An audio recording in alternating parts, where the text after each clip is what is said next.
O programa a seguir foi aprovado e liberado pela censura espiritual para exibição neste horário. Censura livre. Entremos então no momento da palavra, na primeira reunião do Cordão de 2024. E agora, momento da palavra, na reunião do Cordão. Tema de hoje, primícias, os primeiros frutos. Primeira carta do apóstolo Paulo ao povo de Corinto, capítulo 15, versos 19 e 20. Se a nossa esperança em Cristo vale apenas para esta vida, para essa existência, nós somos as pessoas mais infelizes deste mundo. Somos os mais dignos de pena em todo o mundo. Mas Cristo, de fato, ressuscitou dos mortos. Ele é o primeiro fruto da colheita de todos que adormeceram. Ele é a garantia de que os que estão mortos também serão ressuscitados. E o mesmo Paulo, na mesma carta, no mesmo capítulo, no versículo 23, nos diz: mas essa ressurreição tem uma sequência. Cristo ressuscitou como o primeiro fruto da colheita. E depois, todos que são de Cristo ressuscitarão quando Ele voltar. Tiago, no capítulo 1, verso 18, nos diz que por sua própria vontade, Ele nos gerou por meio de sua palavra verdadeira. E nós, dentre toda a criação, nos tornamos seus primeiros frutos. A partir do momento que nós reconhecemos Jesus Cristo no nosso coração como o único e eterno Senhor e Salvador de nossa vida, nós somos co-herdeiros em Cristo a desfrutar do reino eterno junto ao Pai através do Filho. A partir do momento que a própria palavra nos fala que Ele é o único mediador, pois Ele, por ter tido morte de cruz, ao derramar o seu sangue, Ele rasgou o escrito de dívida que estava sobre a humanidade. O pecado entrou pelo Adão e, obviamente, esse pecado deveria ser retirado por alguém puro, por alguém que nunca tivesse cometido pecado, cujo sangue, que é vida, deveria ser derramado através de um Cordeiro Santo. E esse Cordeiro imolado antes da fundação do mundo, antes mesmo de o Verbo encarnar-se aqui na terra, a salvação já estava outorgada pelo Pai para que alcançasse todo aquele que crê nessa palavra. Portanto, irmãos, a primícia é como se fosse uma diária de trabalho para ficar mais pedagógico e mais didático você entender aqui essa noite. O valor de sua produção, salário, qualquer valor que você obteve, dividido por 30 dias, o valor de um dia é a primícia.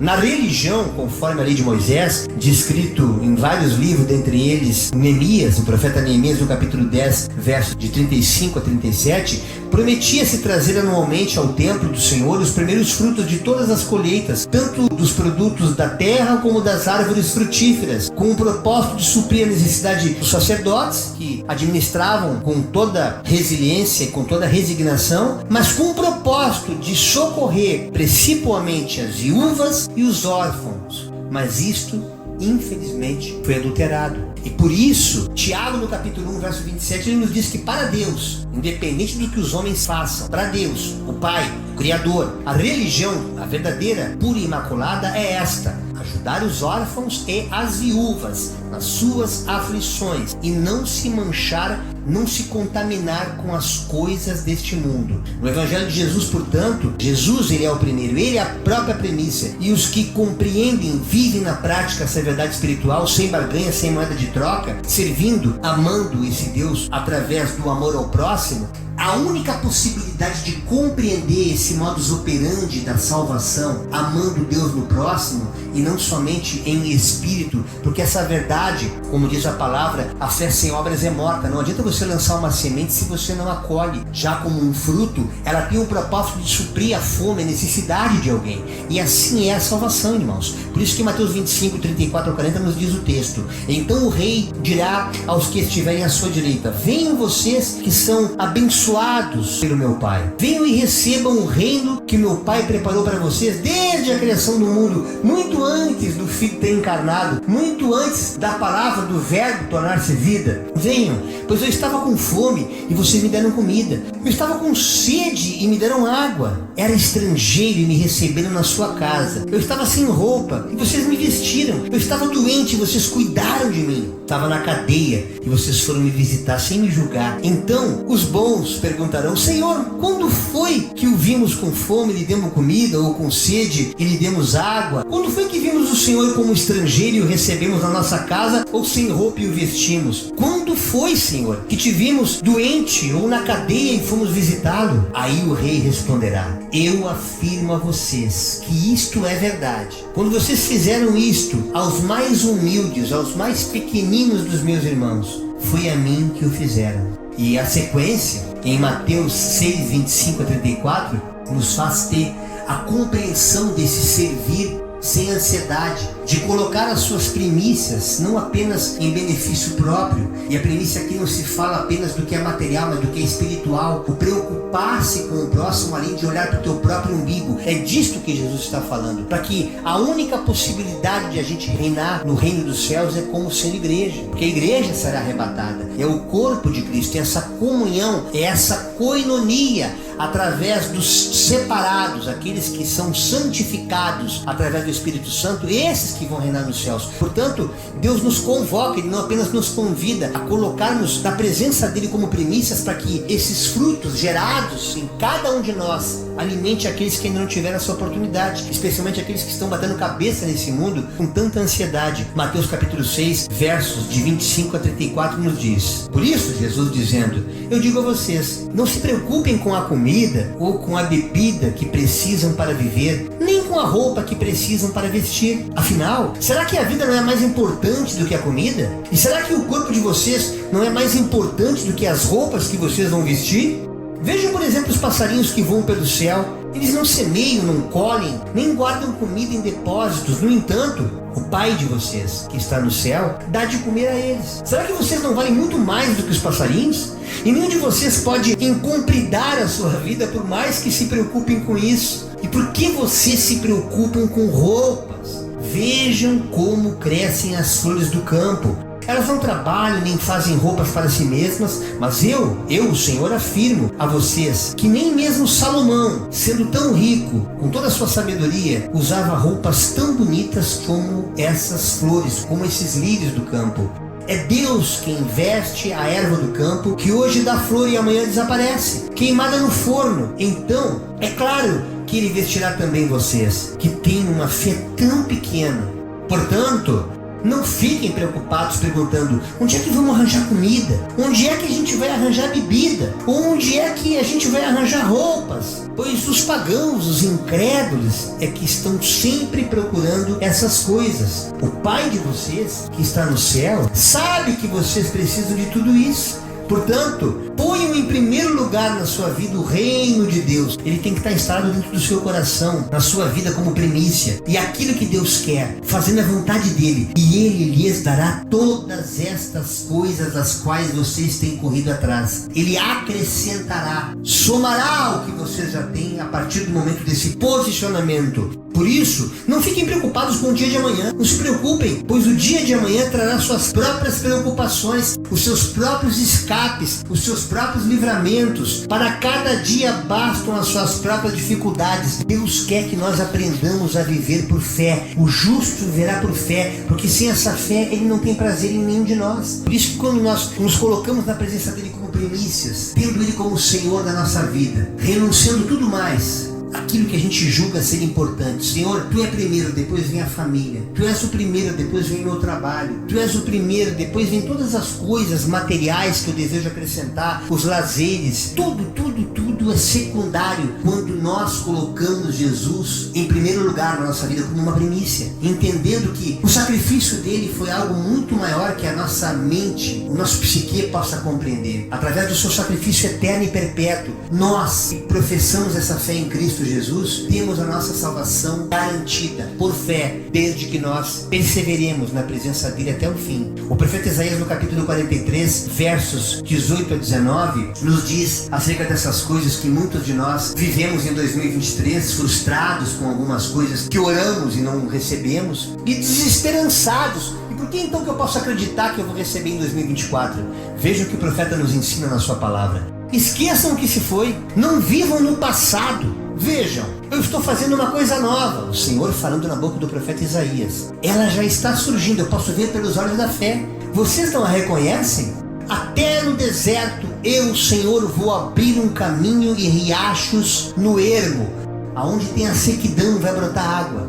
E temos visto acontecendo na prática. Basta você acompanhar os noticiários, você vê algumas regiões áridas sendo irrigadas por poços que estão brotando espontaneamente. E isso é mistério de Deus, para que a nossa fé seja acrescentada. Veja que Moisés, no livro de Êxodo, no capítulo 34, verso 22, aparentemente contradizendo o profeta Isaías, só aparentemente ele fala: celebre a festa da colheita com os primeiros frutos da colheita do trigo, mas celebre também a festa da última colheita no final da safra. Ou seja, aquilo que você semeou em 2023. Não olhe, conforme o profeta Isaías fala, para aquilo que deu errado, para aquilo que não deu certo. Te desconecte disso. Porque é um tempo determinado para todas as coisas. Graças a Deus, amados irmãos, que muitas das orações as quais nós fazemos, você também deve ter feito, não são atendidas. Porque Deus, como conhecedor de todas as coisas, através da sua onipresença, onipotência e onisciência, sabe o que é melhor para cada um de nós. Há muitas promessas, assim como sementes lançadas, que germinarão e frutificarão neste ano. Ou seja, devemos ser gratos em todos os processos, em cada ciclo da nossa vida, louvando a Deus em cada estação. Assim nós frutificaremos e desfrutaremos das primícias desta terra, das bênçãos que nos serão acrescentadas, para que isso também seja testemunho da presença de Deus, a qual, através da incredulidade alheia, eles serão tocados pelo teu milagre, você sendo testemunho vivo da presença de Deus nessa existência. O apóstolo Paulo, na sua primeira carta aos Tessalonicenses, no capítulo 5, verso 18, nos ensina: sejam gratos, ou seja, sejam agradecidos a Deus em todas as ocasiões, porque isso é o que Deus quer de vocês, por estarem unidos com Cristo Jesus. Não fica murmurando, meu irmão, minha irmã, para com essa reclamação. Se você não está entendendo, submeta-se à incompreensão, porque a loucura de Deus é a sabedoria diante dos homens. Se eu não estou entendendo nada, parece que o meu mundo está ponta cabeça. Eu não consegui nem comemorar Natal, não consegui comemorar Ano Novo. Para mim é tudo uma sequência só, amém. Mas para Deus não. Deus tem visto a tua aflição, se você está posicionado na presença dele, se você não tem se desviado nem para a esquerda nem para a direita, mas está na presença do Senhor, este é o ano de você frutificar e realmente poder ajudar não só aos teus, mas a muitos através das tuas primícias. Agora, se você não está posicionado ainda, está dormindo no ponto, acha que isso é religião, eu dou uma espiadinha lá no vídeo que o irmão bota na quarta-feira, ou então eu vou naquele culto, naquela igreja e acompanho aquele versículo que o pastor lê, não estou entendendo nada, mas acredito que eu, por estar lá, Deus vai se agradar de mim. Será que por osmose, talvez, ou por algum outro fenômeno paranormal, algum fenômeno psíquico? Pode ser que Deus, olhando a minha servidão em estar ali, a minha resignação ao ir até lá, pode ser que ele me abençoe. Para com isso, desliga, desconecta, porque é tudo loucura. É chegada a hora de que os verdadeiros adoradores adorarão ao Pai em espírito e em verdade, ainda que seja ao abrir a porta e fechar da porta no teu quarto, em secreto, falando com teu Deus. Ele que tudo vê te recompensará. É nessa singeleza, nessa solitude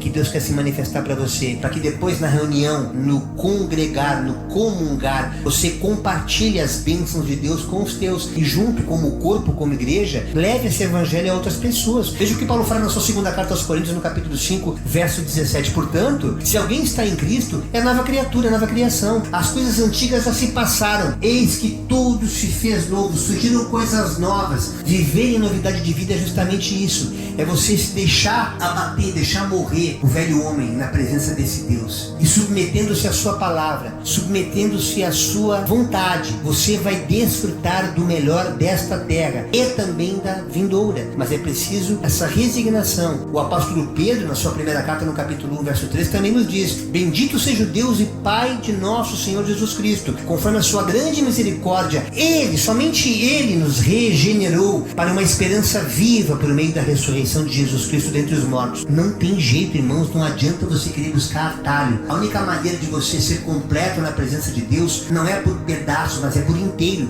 Ainda que você se doe aos poucos daquilo que Deus espera de ti, Ele quer por inteiro. E isso é muito mais claro, muito mais didático, pedagógico, na carta do mesmo apóstolo Paulo aos Romanos, no capítulo 11, versículo 16. Se a parte da massa entregue como oferta é santa, então toda ela é santa. porque essa parte saiu do todo. Quando você faz alguma coisa, por menor que seja, a um dos pequeninos, como Deus fala, através da tua atitude em abençoar pessoas, não apenas com mantimento ou com dinheiro, mas em dar um teu abraço, uma palavra, parar para ouvir, parar simplesmente para dar atenção para aquele que não se acha útil nessa existência, para muitos que estão depressivos, até pensando em tirar a própria vida, porque se sentem rejeitados pela própria sociedade. Você é escolhido, é a escolhida para aquela respectiva alma ouvir o evangelho através da tua boca, mas não como um texto decorado, uma letra morta, mas como vida, como verbo encarnado em você, pela graça de Deus. Aí você vai entender esse mistério. E se as raízes da árvore são santas, os ramos também serão.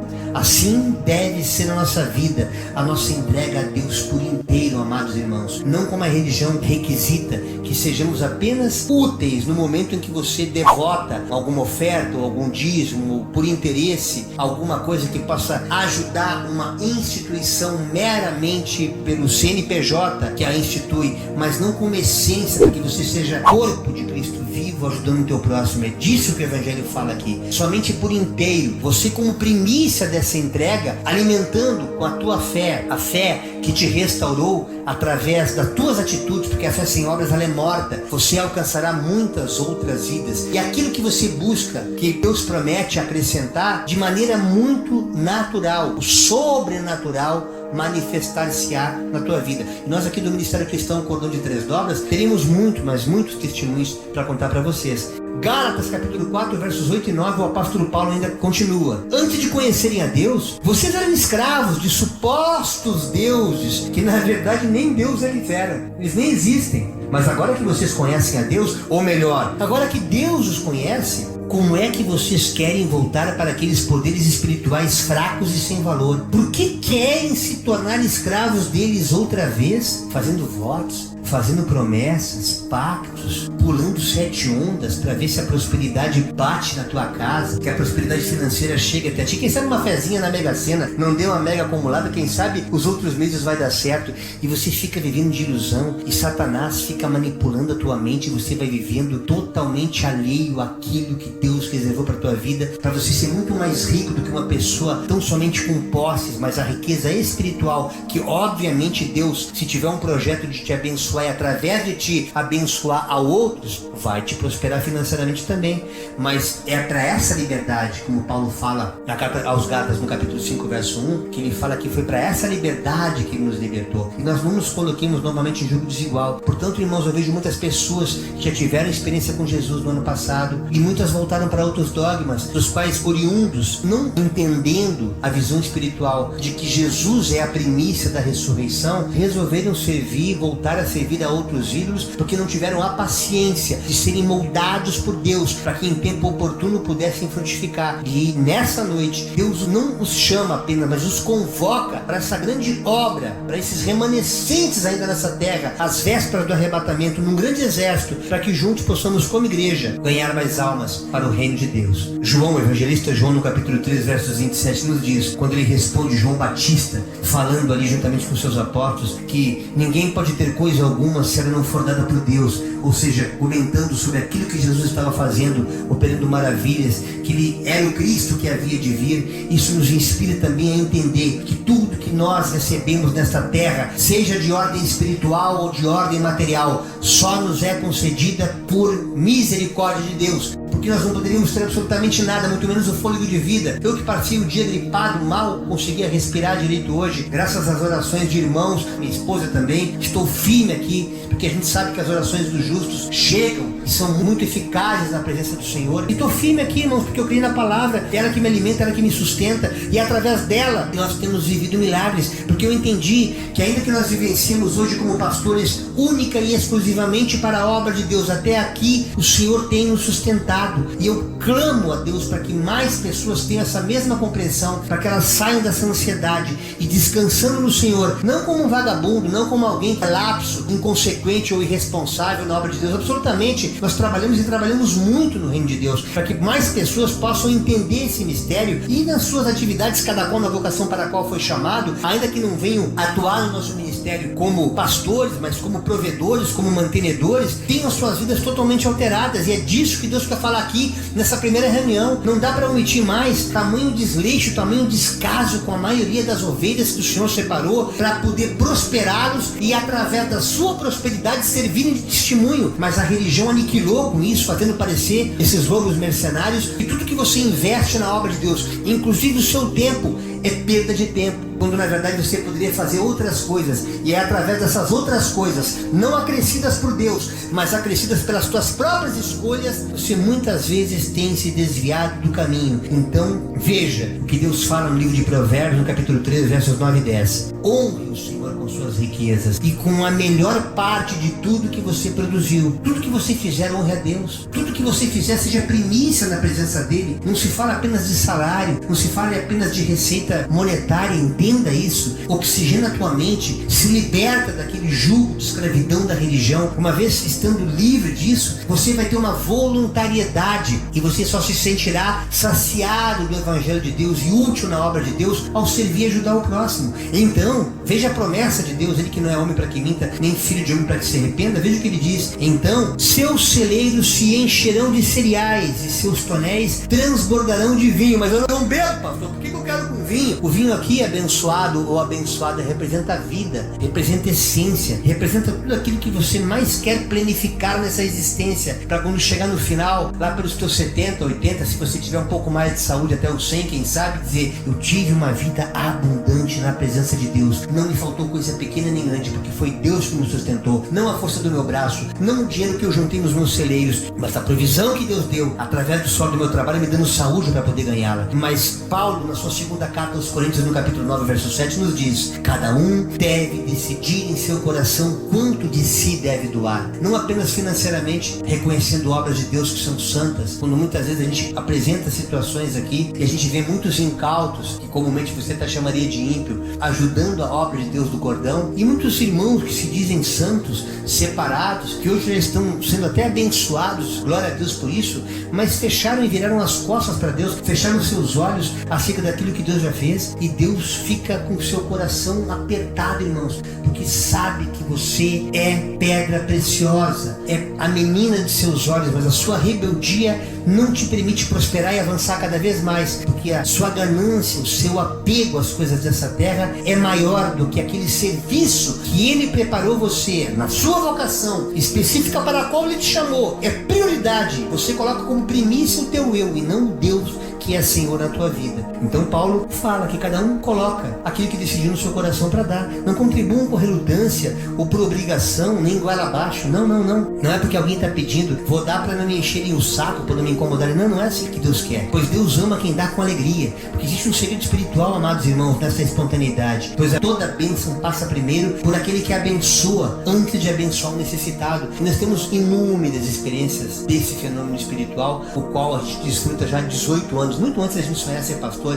muito antes, assim que eu me converti, eu pude viver na prática ali em São Paulo, esse dar e o receber quando não é moeda de troca, quando não é barganha, como Deus se alegra e nos surpreende, nos dando muito além daquilo que a gente pede, muito daquilo que a gente pensa. Veja o que Paulo fala aos Romanos no capítulo 8, versículo 23. E nós, os que cremos, também gememos, embora tenhamos o Espírito em nós, como antecipação da glória futura, pois aguardamos ansiosos pelo dia em que desfrutaremos nossos direitos de adoção. Somos adotados, por adoção somos filhos de Deus, incluindo a redenção de nosso corpo, ou seja, a nossa vitória sobre a morte, ela é tal e qual aquele que é a primícia, que é Jesus. Assim como Jesus ressuscitou dos mortos, nós, igreja, ressuscitaremos com ele. Agora não escaparemos das aflições. No mundo teremos aflições, ele fala para a sua igreja, mas ele nos pede que tenhamos bom ânimo. Tenham bom ânimo. Se eu vencer essa bagaça, vocês também vão vencer. Fiquem firmes na minha presença. Não olhem para as circunstâncias, porque elas terão apenas o propósito de moldá-los, de aperfeiçoá-los, para quando morarem e habitarem comigo no reino dos céus, diz o Senhor para alguns aqui essa noite, vocês possam viver de maneira excelente esse evangelho já nessa existência. Mas não coloquem o coração de vocês nas coisas, mas coloquem o coração de vocês naquilo que é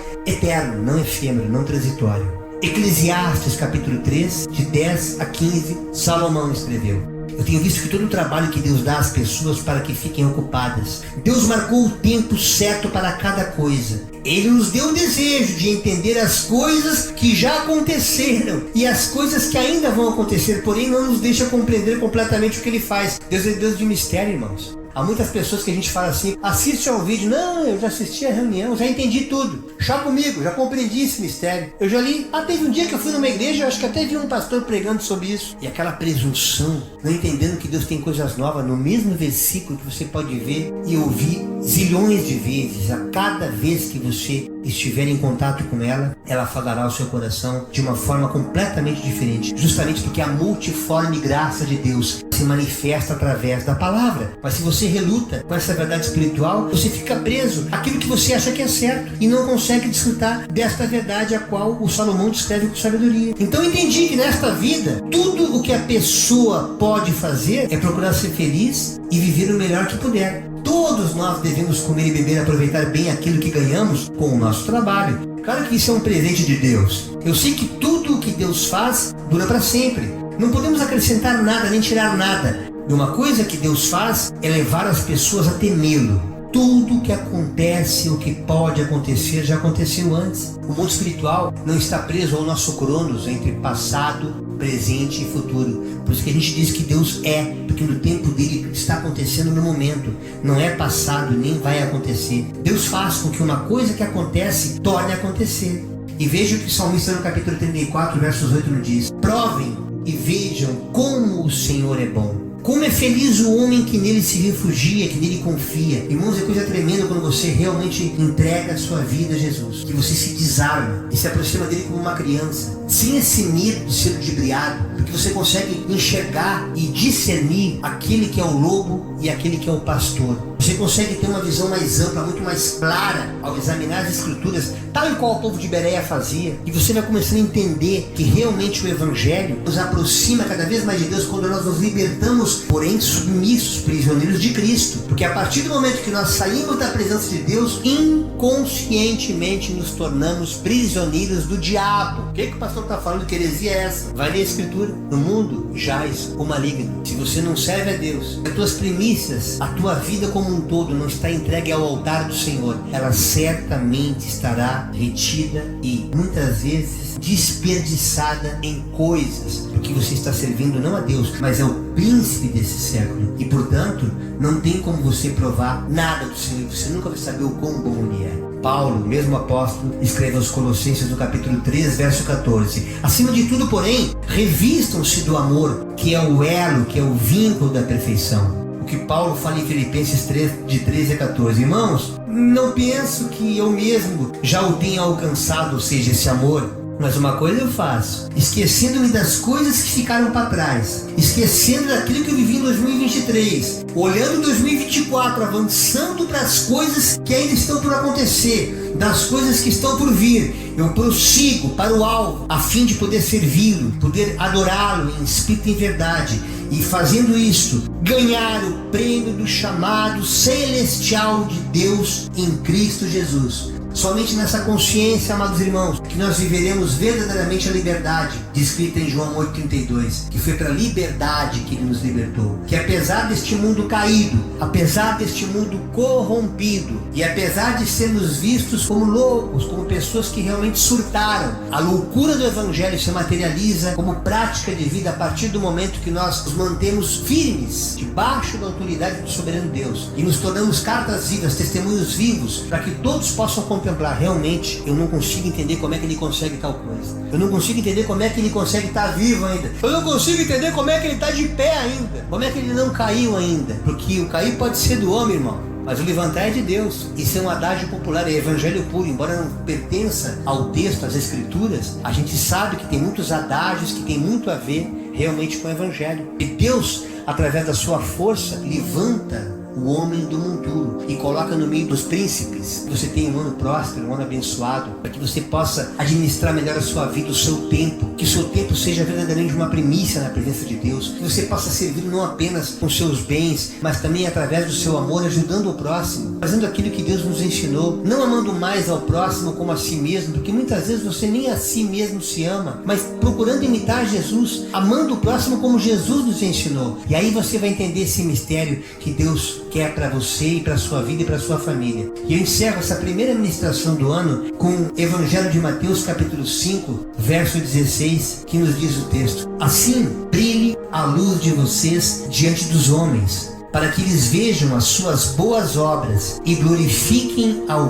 Pai de vocês que está nos céus. A partir do momento que você se posicionar, assim como nós, os irmãos do Ministério Cristão Cordão de Três Dobras, ainda que vivendo um evangelho longe do sistema religioso, longe dos templos, mas nos tornando o templo do Espírito Santo e tendo comunhão sim com aqueles que estão lá nos templos, porque entendendo que cada um deva ficar na vocação para a qual Deus nos chamou, nós estamos aqui cumprindo cabalmente o nosso chamado, cumprindo a carreira, combatendo o bom combate e guardando a fé até o dia do Senhor. Seja antes ou depois do arrebatamento, sabemos que Ele virá, Ele voltará para resgatar a sua igreja, a sua noiva. Esta é a primeira mensagem do ano de 2024 que Deus colocou no meu coração para este 3 de janeiro, em nome de Jesus. Amém.